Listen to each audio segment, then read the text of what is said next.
Dinda bingung banget sama idenya Kanda. Kayak, oh my god, kayak apa ya?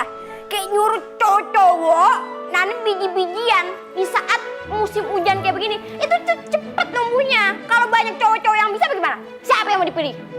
Iya, aku juga bisa nanam biji-bijian.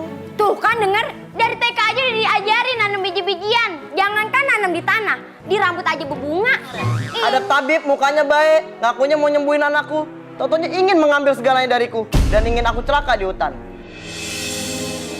Tuh, itu tabib yang kamu bawa tuh. Ada rencana apa tuh sama dia? Sumpah permaisuri, nggak ada rencana apa-apa, sumpah. Ayo. Bohong, ngajaya. Caya.